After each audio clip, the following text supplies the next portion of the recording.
department na lupa lama lising kuntra singsi beneficiary da magi housing ji piba taragadi lupa lising tara kakkadomni manga kakkadomni na lising ahum lawudamni ani lawudamni haibasi department gi ba tongan bo order leibra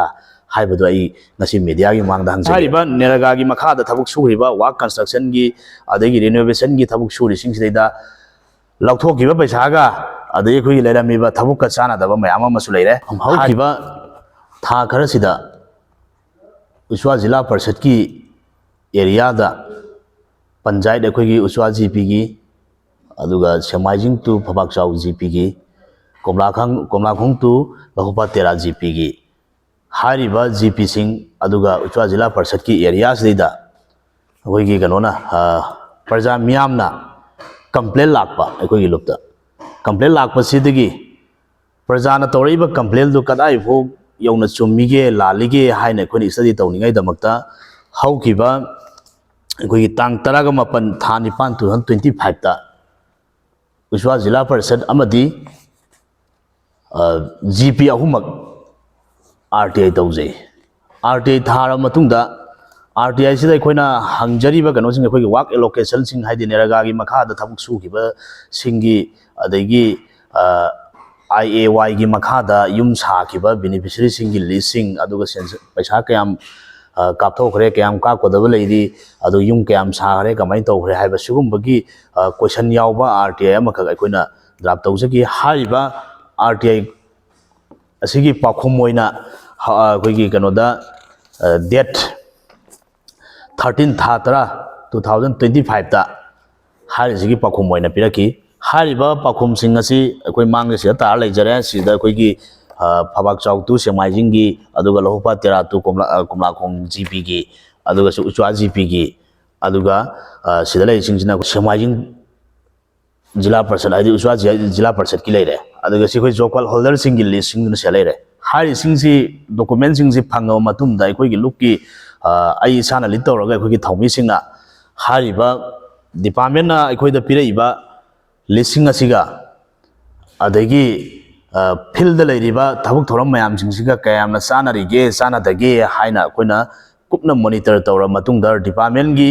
mioi singda panchayat secretary da video da tongan ba moi mari leinaba singda akhoi punna amtang akhoi gi lukki leiriba thaumi singa department gi mioi singsu yauraga hariba mamang da akhoi RT thajabada noina pirakpa reason do field da chatpa matamda khitang ahoba khara leire haidi asoiba aranba khara leire hari posi akhoi punamtang survey chatmina si haina department ga wari saraga leiringai cherak sidaida housing gi amadi akhoi gi IAY gi makha da yum sariba singi beneficiary singdagi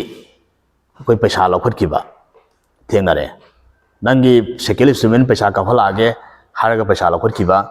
first instrument gi paisa kafalage nangi yum sagada walibra haraga koi paisa laukhatkiba sigi singsi akhoi gi pradhana mi thadoibra natragana kanona akhoi gi department gi mina department kangmuna thadoibra samsa khara thadora kanda hai tare lekai da sangaga beneficiary singdagi lupa du piyo nangi sigi paisa ji kano tawrage adai nang si paisa ji kabage nang yum sabe sia du piyo na haraga kanna khongat pagi thaba amakak tawreba paisa ji kana lakholi haiba se khoi da document leire mai matha sing loina mai khoi da dugi record leire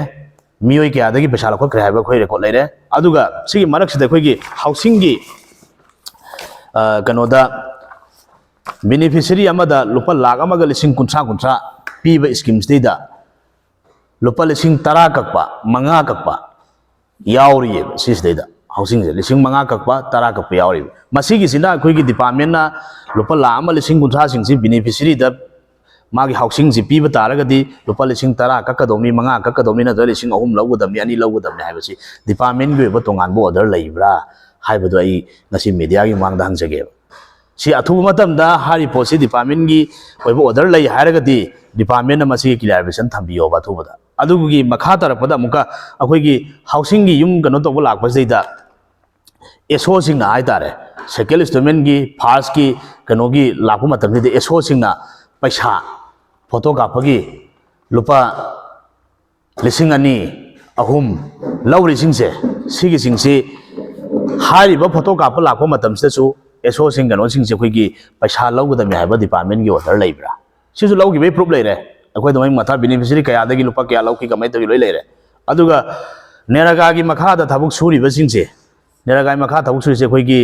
drainage system तौब कांदा metre Chamari सांगदौब जगह सिंगदा metre चामदा लोइसनगिबा अदगी चनी लोइसनगिबा चातुक सांगदब जगह चहुम लोइसनगिबा सिगुम्बा मयाम सिंग लोइसनदब मयाम सिंग सिसु सिगी सिंग department ना करीमता नैनबीदब्रा department यारगा तौबीरिब्रा department असिसु अथु मतन मसी क्लियरेशन पिबियोबा अदुगा नेरगा की मखादा थबुक सूरीबा job card holder सिंग नत्रगना renovation की थबुक सूरीबा मयाम सिंग सु government की service ता लेबा मियोय सिंग ना थबुक सूरी सिसु गवर्नमेंट सर्विस ता लेबा मी सिंग ना सुगुम्बा जॉब कार्ड की थबुक सुबा नत्रगना हाउसिंग की स्कीम की बेनिफिशियरी लिस्ट ओइबा यारोय हाइबगी ऑर्डर दि ममांग दे खोइ ताखिबा लेरे अदुगा हाउसिंगना IAY की मखादा युम सारी सिंग सु गवर्नमेंट डिपार्टमेंट दा खोइ की थबुक तौबा मियोय सिंग ना युम सजन बसु यावरी अदगी खोइ की कंप्लीशन हाइदी फिनिशिंग की कनो कोई लोगो फूबदसु मनिंग थोंगदो लोगो फूबसु दुम यावबो थेंगनरे सिगी सिंगसिना कमाइन तौबरो मसिगी सि डिपार्टमेंट की थबुक तौरसु गवर्नमेंट जॉब तौरसु हारिबा सिगी स्कीम सिंगसिगी बेनिफिट फंगनदोरिब्रा अनोबो ऑर्डर लेराब्रा हाइबसु डिपार्टमेंट की मियोना क्लियरेशन पिबियो अखोइ मियामदा मदि अखोइ मरि लेनबा सिंगदा अदुगा हौजिकी हारिबा नेरगा की मखादा थबुक सुरिबा वाक कंस्ट्रक्शन की अदगी रिनोवेशन की थबुक सुरि सिंगसिदा लौथोकीबा पैसागा अदगी अखोइ लेरमीबा थबुक का चानादबा मयाम अमसु लेरे हारि पोसिंगसु अथु मतमदा मसिगी क्लियरेशन तौबियो डिपार्टमेंट ना लागली अखोइ नुमित मंगानी की मनुंगदा डिपार्टमेंट ना हौजी आइना हाइजखिबा अखोइ हाउसिंग की बेनिफिशियरी अमोमदा लुपा लाख अमा लिसिंग कुथा लाखपदा लिसिंग 10 लौबा 10 लौबा 5 लौबा 2 लौबा 3 लौबा यावरिसे डिपार्टमेंट की ओइना लौगदबनी हाइबगी तोंगानबो ऑर्डर लेबिब्रा सिगी सेमा नुमित मंगानी की मनुंगदा डिपार्टमेंट ना क्लियरेशन तौबियो अदुगा एसओ सिंगना नत्रगा पंचायत सेक्रेटरी सिंगना मोय लाकांदा हाउसिंग युम सारिबा बेनिफिशियरी लाइरबा सिंगदुदगी लुपा 1,500 2,000 सुमाइना फोटो काप लाखपगी लौबिरि सिसु मसी डिपार्टमेंट की क्राइटेरिया दा नियम दा लौगदमी हाना लेब्रा अदुसु मसी नुमित मंगानी की मनुंगदा डिपार्टमेंट मसीगी कनो क्लियरेशन तौबिगदौबने अदुगा लेरिबा अखोइगी नेरगा की मखादा थबुक सूरिबा मियोइसिंग गवर्नमेंट की जॉब तौबा मिसिंगना गवर्नमेंट की सर्विस ता लेबा मिसिंगना नेरगा की थबुक सुबा यावरिबा वाक की थबुक सुबा यावरिबा सिंगसी मसीसु गवर्नमेंट की जॉब तौबा मिसिंगसिना सुमाइना पंग्यावदे यावसन बसी याराब्रा हाइबसिसु डिपार्टमेंट मंगानी सिगी मनुंगदा क्लियरेशन पिबिगदौबने अदुगा हाउसिंग की बेनिफिशियरी पी हाइदि मी खनबदा गवर्नमेंट की सर्विस तौबा मियोइसिंगदा हाउसिंग की युम साबगी बेनिफिट पीरिबसे सिसु अनौबा ऑर्डर लेखरबा हाना ममांगदि गवर्नमेंट जॉब तौबा मिददि पिबा यादे लै अदो अनौबा ऑर्डर लेखरबा हाइबसिसु डिपार्टमेंट नमसी अथुमदा नुइ मंगानी अखोइना पीरिबा डेडलाइन सिगी मनुंगदा क्लियरेशन तौबिगदबनि करिगुम्बा अखोइना पीजरिबा डेडलाइन सिगी मनुंगदा डिपार्टमेंट ना गनो तौबिदबा तारगदि मसी मथक थोंगबसिंगदा लोगे ओबा थौ थरमसिंग लौजलकनी अदुगा मखल मखा कयागी अखोइ खोंजंग चंजनबगी दमकता मणिपुर मैथै बंगाल वेलफेयर ऑर्गेनाइजेशन सेम सारगा लेरे।